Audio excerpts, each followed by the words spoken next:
Alright,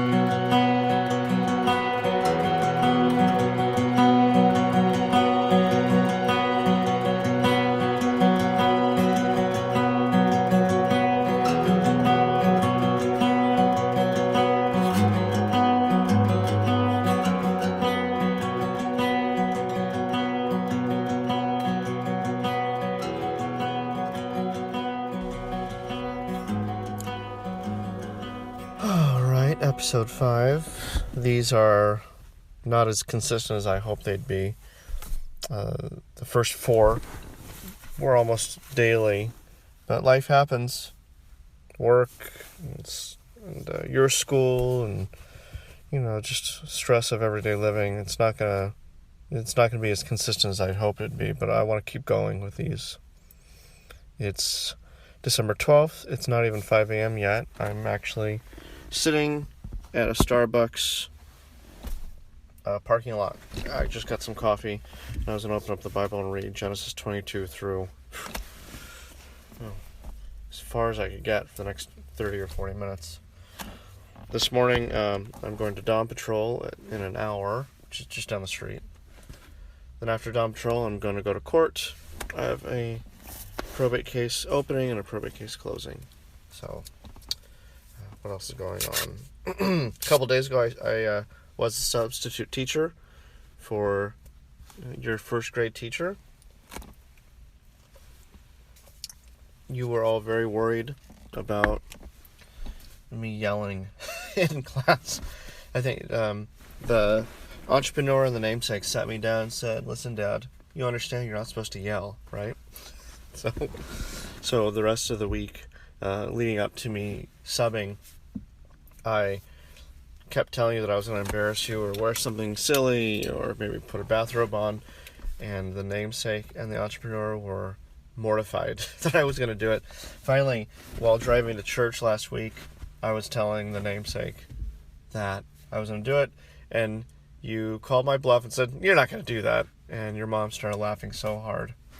Because you called my bluff, you threw down the gauntlet, and you're right, I wasn't going to do it. It was really funny. I re-listened. I couldn't do it, but I re-listened to the last episode. I'm reading way too fast. I apologize. To me, that's slow. In my head, I read so much faster, and it's not speed reading. It's just that's how my brain. I guess that's how my brain works. So I'm gonna make a conscious effort to read a little slower, because I bet when you started listening to these, you thought there was something wrong with your recorder. Maybe it's playing it back too fast. I don't know. Well, the pauses are me having a sip of my cinnamon dolce latte. So much sugar. Oh, well. So, open up my Bible. What else is going on in our lives? Christmas is coming. What else? This is kind of a hard season for a parent, especially parents of 4 kids, small young kids. But it's fun too. Let's see, open up the Old Testament. I don't know, maybe I should tell you a story growing up, or I don't know, I'm sure you want to know more about me as well. A lot of things that I can't tell you since you're children that you wouldn't get. Maybe you'll understand later on in life. I have a very weird personality. I don't let a lot of people get too close. I'm friends with a few people, and I let them see what I'm really like, and especially your mom. Of course, she knows me better than I do. I'm not nice to people, is my default. I'm very standoffish. And that's not just what I do, but, when I started doing what I do for a living, I had this bravado to, always introduce myself. "Oh, what do you do?" And the reciprocal response is, "Oh, what do you do?" And I get to say, "Oh, I'm, what I do for a living." And there's prestige to it, which is unfortunate, because there should just be a default respect for everybody. So what I'm getting at is, I keep my cards hidden. And if I really like someone, I'm gonna be kind of mean to them constantly.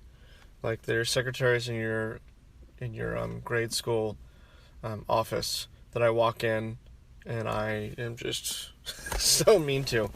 But they know I'm playing. Other people don't, and they're like mortified at the things I say, which I'm not going to say here, because I'm reading the Bible. So, take another sip of my Cinnamon Dolce Latte, and we'll start it on Genesis 22. I will try very hard to read slower. See, what time is it? See, I'm recording this on my phone. Usually I record it on the iPad. Then I transfer it over, but I'm recording on my phone. Using a different Bible. I don't know where the other Bible was that I was using, so that's great. Genesis 22, the sacrifice of Isaac. After these things, God tested Abraham and said to him, Abraham. And he said, Here I am. He said, Take your son, your only son Isaac, whom you love, and go to the land of Moriah, and offer him there as a burnt offering on one of the mountains of which I shall tell you. So Abraham rose early in the morning, saddled his donkey, and took 2 of his young men with him, and his son Isaac. And he cut the wood for the burnt offering, and arose, and went to the place of which God had told him.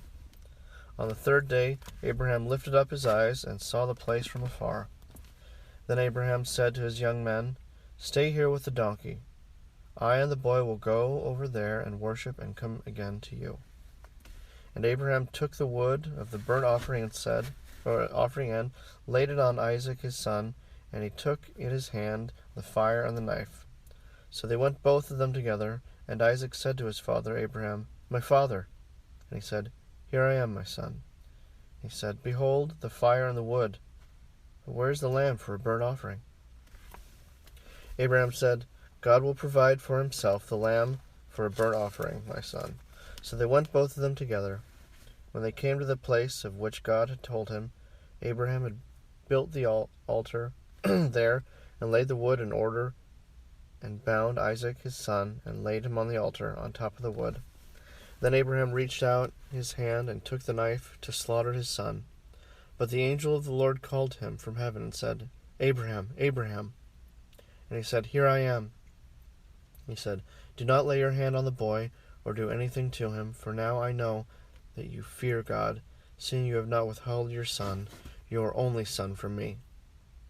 And Abraham lifted up his eyes and looked, and behold, behind him was a ram, caught in a thicket by his horns. And Abraham went and took the ram, and offered it up as a burnt offering instead of his son. So Abraham called the name of that place, The Lord will provide, as it is said to this day, On the mount of the Lord it shall be provided. And the angel of the Lord called to Abraham a second time from heaven, and said, By myself I have sworn, declares the Lord, because you have done this, and you have not withheld your son, your only son, I will surely bless you, and I will surely multiply your offspring as the stars of heaven, and as the sand that is on the seashore. And your offspring shall possess the gate of his enemies, and in your offspring shall all the nations of the earth be blessed, because you have obeyed my voice. So Abraham returned to his young men, and they arose and went together to Beersheba, and Abraham lived at Beersheba. Excuse me. Now after these things it was told to Abraham, Behold, Milcah also had borne children to your brother Nahor, Uz his firstborn, Buz his brother, Chemu his father of Aram, Chesed, Hazo, Pildash, Jildleph, Bethuel. Bethuel fathered Rebekah. These 8 Milcah bore to Nahor, Abraham's brother. Moreover, his concubine, whose name was Remu, bore to Ba, Gaham, Tahash, and Makah. Chapter 23. I'll take a sip.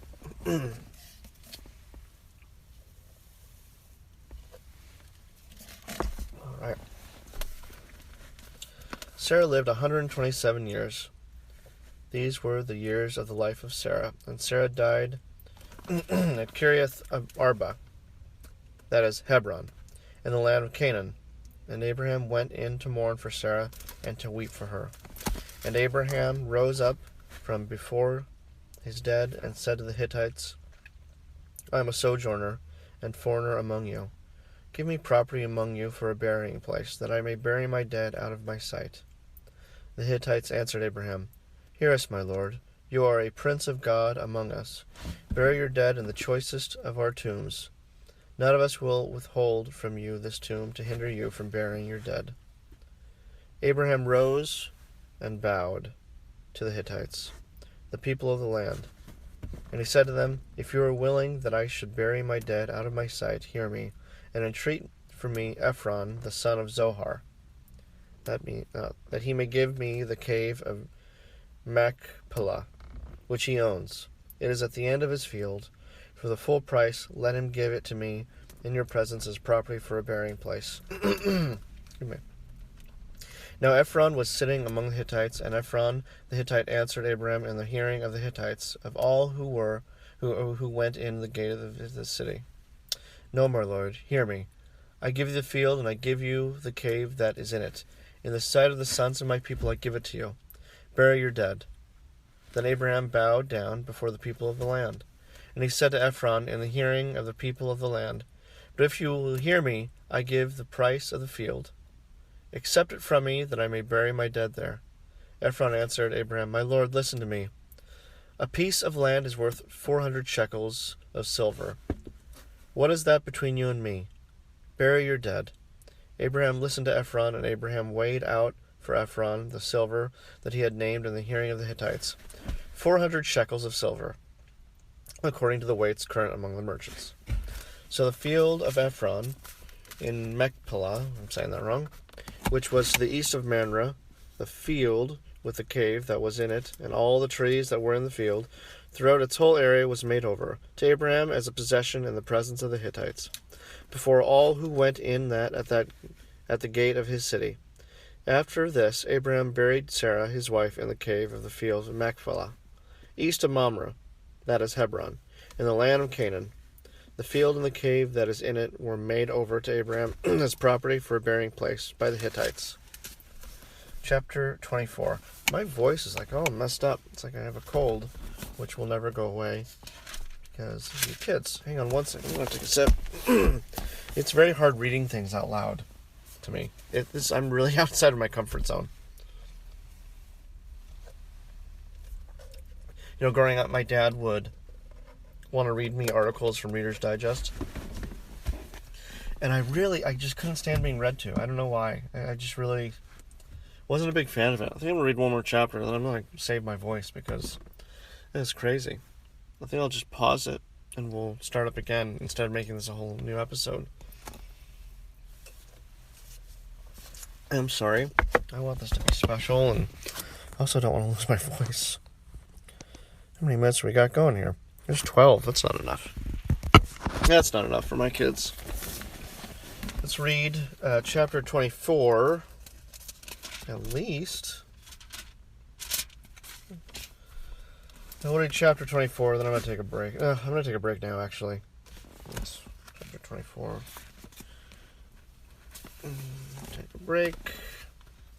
Be back in a little bit. Hopefully not too long. Yeah, let's take. Alright, I think I'm back. I just had a little bit of a break. So let's go to chapter 24. I hope I'm reading a lot slower now. Opening it back up. I'm going to be tired today. Alright. Chapter 24. Now Abraham was old, well advanced in years, and the Lord had blessed Abraham in all things. And Abraham said to his servant, the oldest of his household, who had charge of all that he had, Put your hand under my thigh, that I may make you swear by the Lord, the God of heaven and the God of the earth, that you will not take a wife for my son from the daughters of the Canaanites, among whom I dwell, but will go to my country and to my kindred, and take a wife for my son Isaac. The servant said to him, Perhaps the woman may not be willing to follow me to this land. Must I then take your son back to the land from which you came? Abraham said to him, See to it that you do not take my son back there. The Lord, the God of heaven, who took me from my father's house, and from the land of my kindred, and who spoke to me and swore to me, To your offspring I will give this land, He will send his angel before you, and you shall take a wife for my son from there. But if the woman is not willing to follow you, then you will be free from this oath of mine. Only you must not take my son back there." So the servant put his hand under the thigh of Abraham, his master, and swore to him concerning this matter. Then the servant took 10 of his master's camels and departed, taking all sorts of choice gifts from his master. And he arose and went to Mesopotamia, to the city of Nahor. And he made the camels kneel down outside the city by the well of the water at the time of evening, the time when women go out to draw water. And he said, "O Lord, God of my master Abraham, please grant me success today, and show steadfast love to my master Abraham. Behold, I am standing by the spring of water, and the daughters of the men of the city are coming out to draw water. Let the young woman to whom I shall say, 'Please let down your jar that I may drink,' and who shall say, 'Drink, and I will water your camels,' let her be the one whom you have appointed for your servant Isaac. By this I shall know that you have shown steadfast love to my master." Before he had finished speaking, behold, Rebekah, who was born to Bethuel, the son of Milcah, the wife of Nahor, Abraham's brother, came out with her water jar on her shoulder. The young woman was very attractive in appearance, a maiden whom no man had known. She went down to the spring and filled her jar and came up. Then the servant ran to meet her and said, "Please, give me a little water to drink from your jar." She said, "Drink, my lord." And she quickly let down her jar on upon her hand, and gave him a drink. When she had finished giving him a drink, she said, "I will draw water for your camels also, until they have finished drinking." So she quickly emptied her jar into the trough, and ran again to the well to draw water, and she drew it for all his camels. The man gazed at her in silence to learn whether the Lord had prospered his journey or not. When the camels had finished drinking, the man took a gold ring weighing a half shekel, and 2 bracelets for her arms weighing 10 gold shekels, and said, "Please tell me whose daughter you are. Is there room in your father's house for us to spend the night?" She said to him, "I am the daughter of Bethuel, the son of Milcah, whom she bore to Nahor." She added, "We have plenty of both straw and fodder, the room to spend the night, and room to spend the night." The man bowed his head and worshipped the Lord, and said, "Blessed be the Lord, the God of my master Abraham, who has not forsaken his steadfast love and his faithfulness toward my master. As for me, the Lord has led me in the way to the house of my master's kinsman." Then the young woman ran and told her mother's household about these things. Rebekah had a brother whose name was Laban. Laban ran out toward the man to the spring. As soon as he saw the ring and the bracelets on his sister's arms, and heard the words of Rebekah's sister, "Thus the man spoke to me." He went to the man, and behold, he was standing by the camels at the spring. He said, "Come in, O blessed of the Lord. Why do you stand outside? For I have prepared the house and a place for the camels." So the man came to the house and unharnessed the camels, and gave straw and fodder to the camels. And there was water to wash his feet, and the feet of the men who were with him. Then food was set before him to eat. But he said, "I will not eat until I have said what I have to say." He said, "Speak on." So he said, "I am Abraham's servant.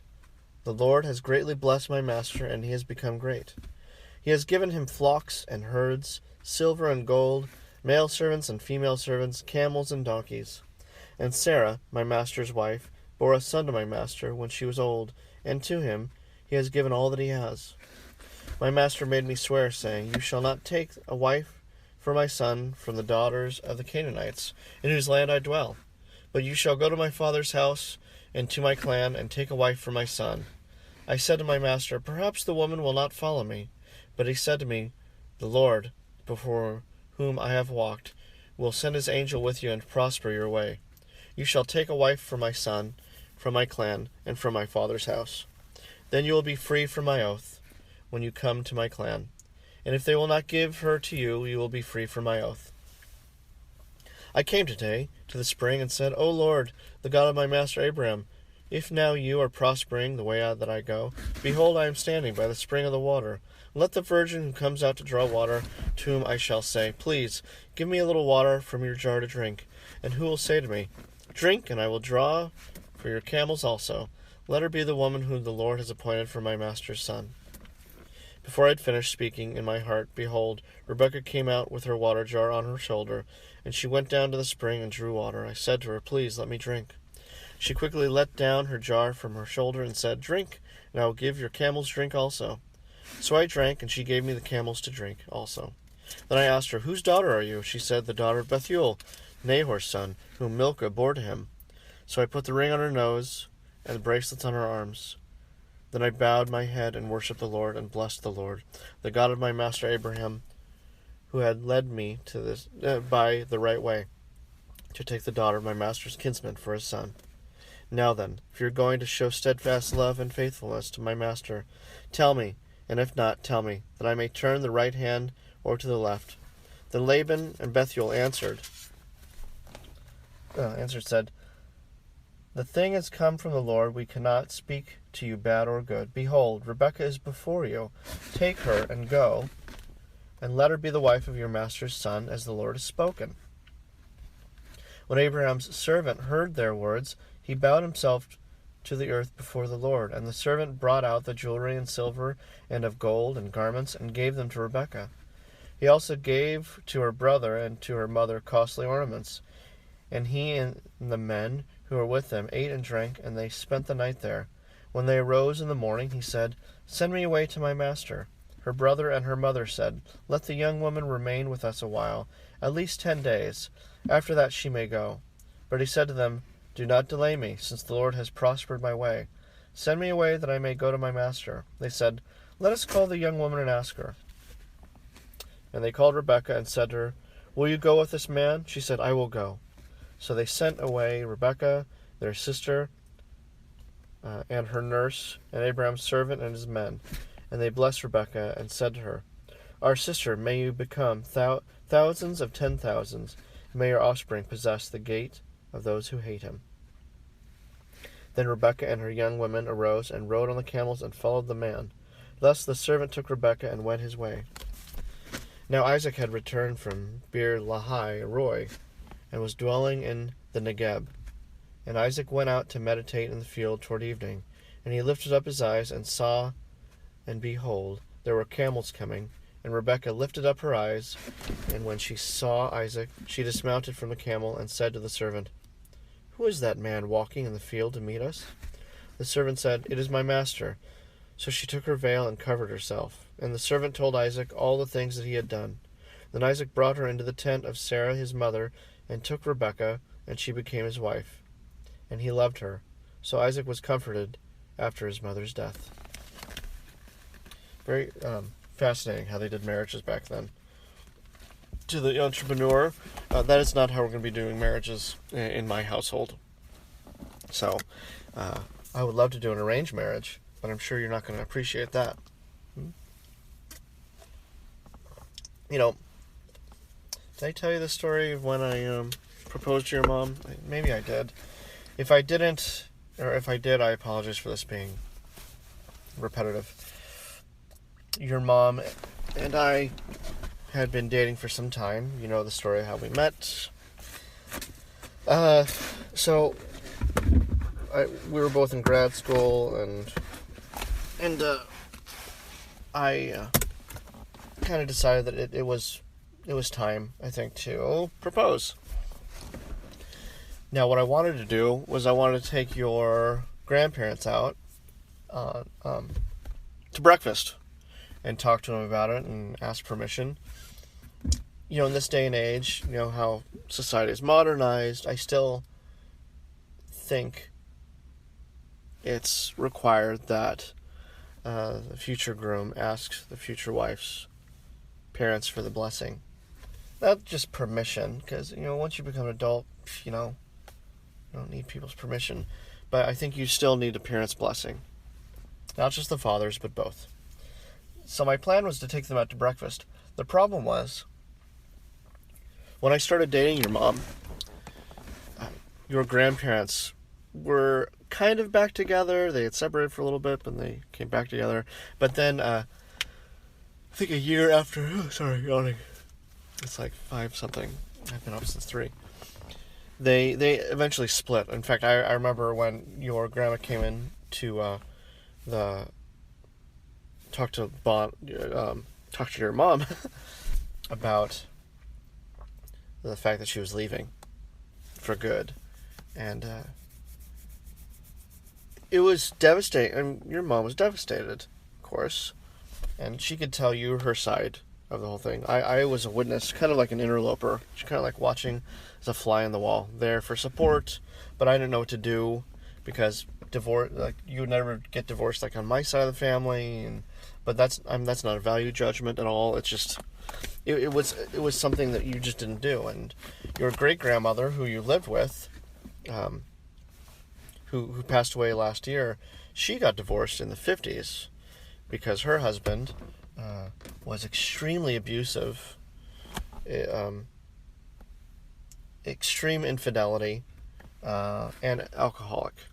So there are many reasons why she should have divorced, but in the 50s, that was something you just did not do. So she was, in a way, she was a trailblazer, and she, but we're not talking about that. Anyways, so long story short, I could not just take your two grandparents out to breakfast. There have been too much, I don't know, it didn't seem right. So I remember I drove to where I knew your grandma was. She was at a family member's house. I took her outside, said, and I forget what I said, but I said, I've been dating Bonnie a long time. I promised to spoil her, take care of her.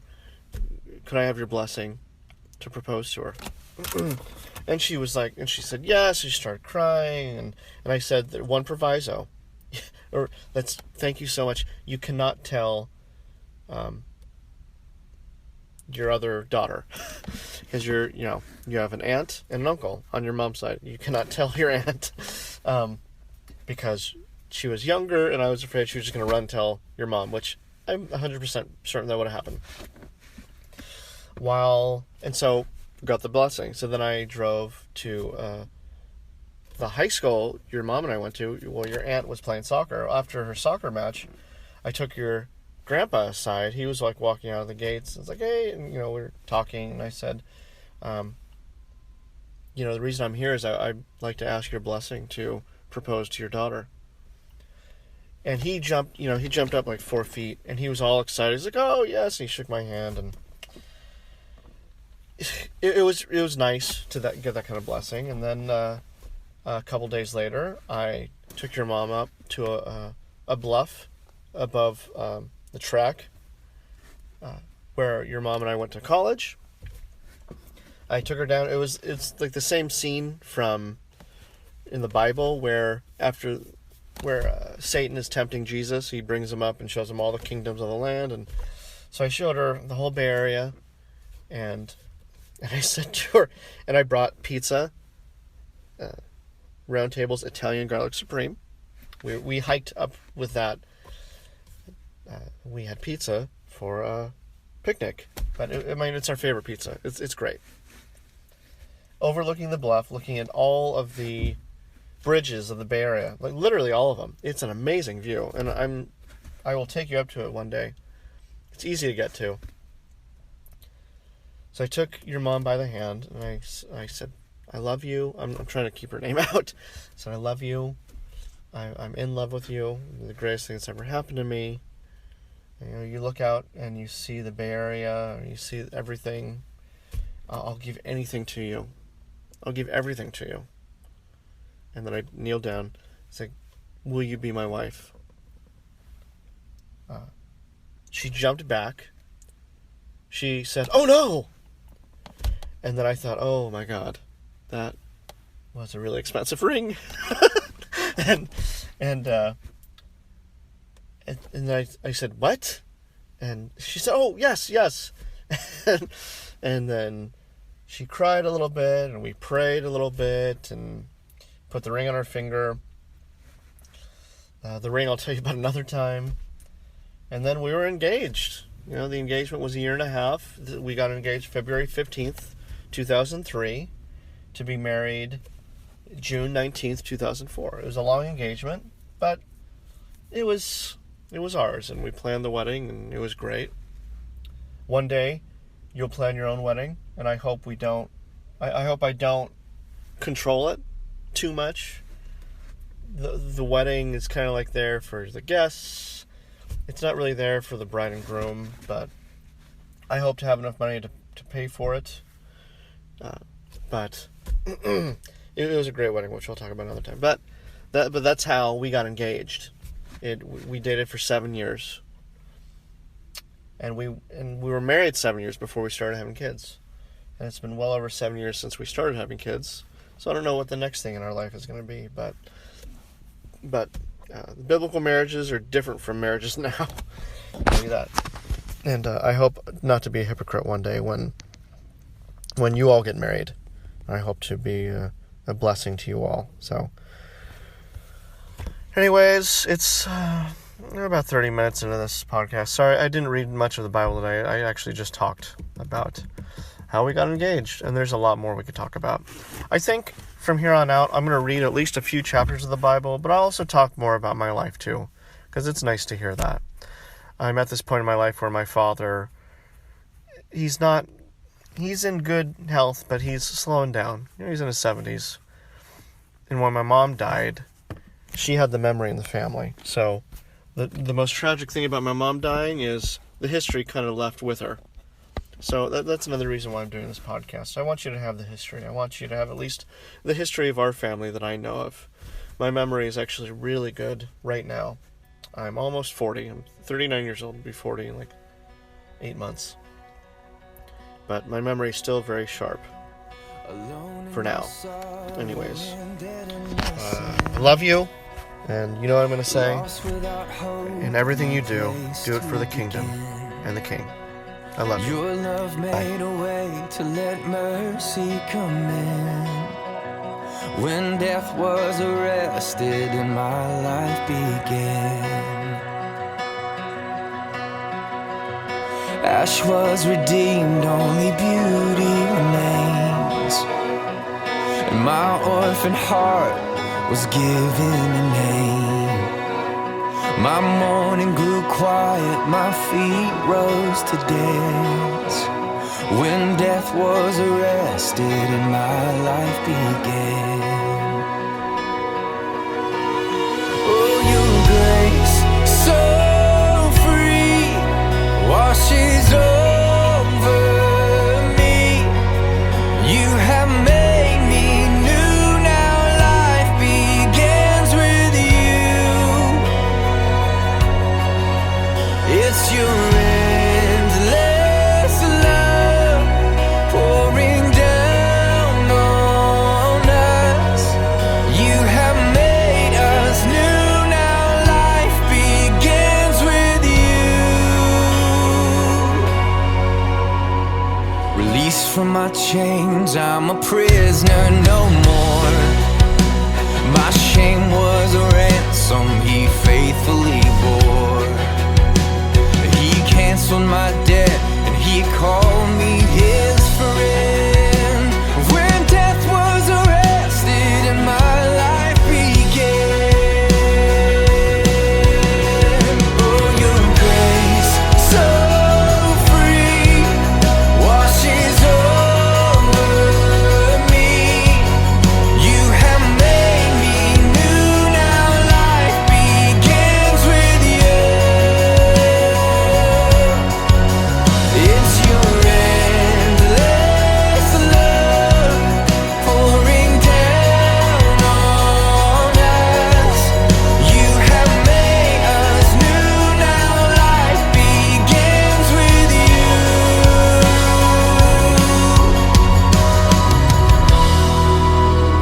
Our Savior displayed on a criminal's cross. Darkness rejoiced as though heaven had lost. But then